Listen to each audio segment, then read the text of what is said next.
Bonjour à tous et bienvenue pour ce deuxième épisode d'Happiness Road. Aujourd'hui, nous allons aborder le thème de la patience. Dans notre société pressée actuelle, où l'on veut toujours tout de suite, la patience est une vertu qui se fait de plus en plus rare.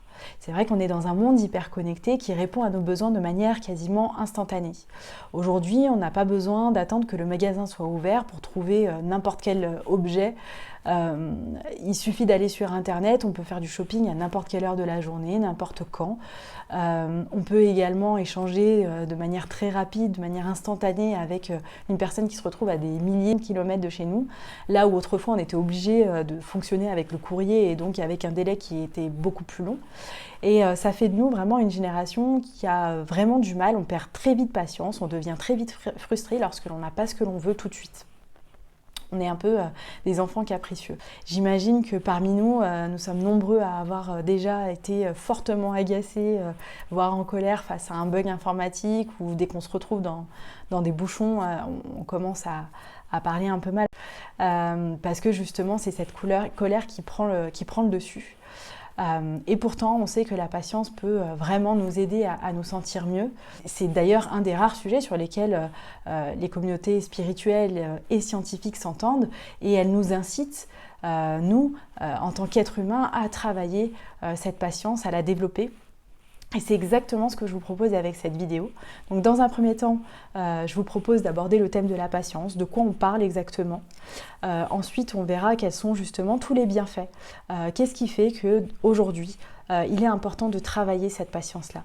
Et en troisième lieu, je vous propose justement d'aborder ces trucs et astuces qui vont vous permettre de développer votre patience.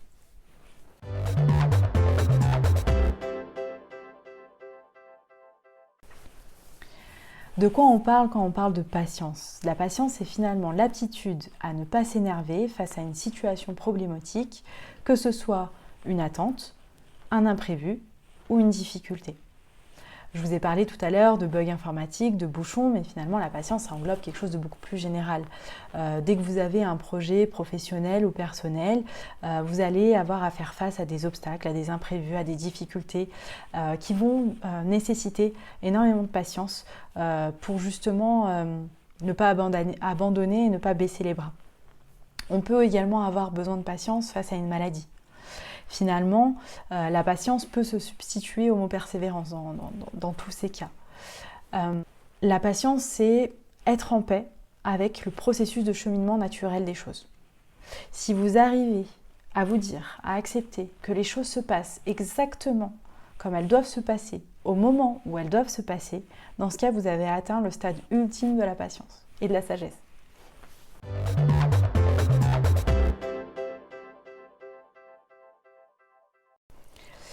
Alors avant de voir comment développer votre patience, je vous propose de voir en quoi c'est important de le faire. Il faut savoir que le lien positif entre la patience et le bien-être, il a été prouvé par Sarah Snicker, qui est une psychologue diplômée de l'Université de Californie. Et elle a prouvé que les personnes qui étaient plus patientes arrivaient beaucoup mieux à gérer leurs émotions face à des situations stressantes et frustrantes. Donc déjà, dans un premier temps, ça les protège de tous les effets néfastes liés au stress. Ensuite, ça leur permet d'avoir des interactions qui sont beaucoup plus positives avec les autres. Imaginez que vous soyez serein, que vous ne perdiez plus votre patience avec vos enfants, avec votre conjoint, avec vos collègues. Imaginez juste le bienfait que ça va avoir sur vos relations avec les autres. Le troisième point, combien de fois avez-vous regretté d'avoir agi, d'avoir dit des choses, d'avoir pris une décision parce que justement vous l'avez fait à un moment où vous étiez dans un état de frustration et de stress intense. Vous avez réagi à chaud et du coup vous payez les conséquences parfois durement, parfois sur le long terme, c'est difficile à rectifier et ça aurait été beaucoup plus simple si vous aviez réussi justement à calmer ce moment, à gérer vos émotions à ce moment-là et à remettre à plus tard justement votre prise de décision ou vos actions. Le quatrième point qui est très très important, la patience est le facteur clé de succès dans l'atteinte de vos objectifs.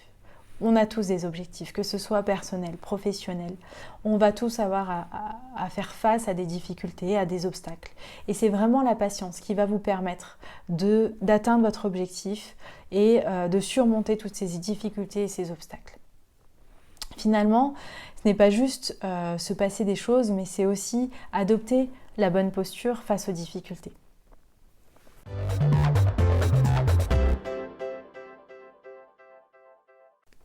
Alors maintenant qu'on sait ce qu'est la patience et ce qu'elle peut nous apporter, comment est-ce que vous pouvez la développer? La première chose à faire, c'est de prendre conscience de la situation. Sans cette prise de conscience, vous n'allez pas pouvoir rectifier le tir et vous allez vous retrouver à subir la situation. Donc, la prise de conscience va vous permettre de maîtriser justement vos émotions. Vous allez en fait reconnaître les indices d'insatisfaction, de frustration, d'agacement qui s'adresse à vous. Donc pour cette prise de conscience, il faut que vous vous connaissiez vous-même et vous pouvez répondre à cette question: comment se manifeste l'impatience chez vous? Qu'est-ce que vous ressentez à l'intérieur de vous? Comment votre corps l'exprime? Est-ce que vous parlez plus vite? Est-ce que vous parlez plus mal? Quelle est votre posture? Est-ce que vous bougez? Moi je sais que quand je suis impatiente, je suis assise, je bouge les pieds par exemple. Le deuxième point, ça va être de respirer ou de méditer. En tout cas, pour ceux qui ne méditent pas, la respiration suffit largement. Ça peut vous sembler dérisoire, mais pourtant faire 3 grandes respirations va vraiment vous permettre de faire descendre la pression et de reprendre le contrôle sur tout ça. Le troisième point, du coup, après, ça va être de rationaliser. Quand vous y réfléchissez, le fait d'être impatient va rendre votre attente plus longue. Ensuite, le fait de s'énerver ne va pas faire avancer les choses. Et le troisième point, c'est d'accepter aussi la situation. Parfois, les choses prennent un peu plus de temps, c'est comme ça. Et d'ailleurs, les choses les plus précieuses prennent du temps. Rome ne s'est pas fait en un jour, comme on dit. Et donc voilà, tout simplement d'accepter la situation. Le quatrième point, ça va être de faire preuve de gratitude. Je disais dans ma vidéo précédente, derrière chaque difficulté, il y a un apport bénéfique. Et c'est finalement de remettre cela en perspective et de se dire, ok, si je suis en train de vivre ça maintenant, ce n'est pas pour rien, ça va m'apporter quelque chose, donc vous pouvez lâcher prise. Attention, hein, l'idée c'est pas non plus d'avoir un comportement oisif et d'attendre que les choses tombent du ciel, mais plutôt de faire tout ce qu'il faut pour y arriver, sans pour autant vous mettre dans des états de stress et négatifs en disant « n'arrivera jamais ». Ayez confiance, faites ce qu'il y a à faire, ayez confiance et puis laissez faire les choses. Justement, ça m'amène au point suivant, le 5e point, c'est de réenvisager la situation.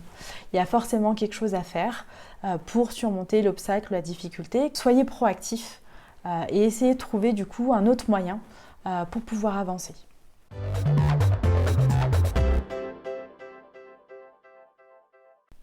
Vous l'aurez compris, la patience s'acquiert avec du temps et des efforts. Vous n'allez pas être patient du jour au lendemain, mais à force d'entraînement, c'est vraiment quelque chose qui peut transformer votre vie.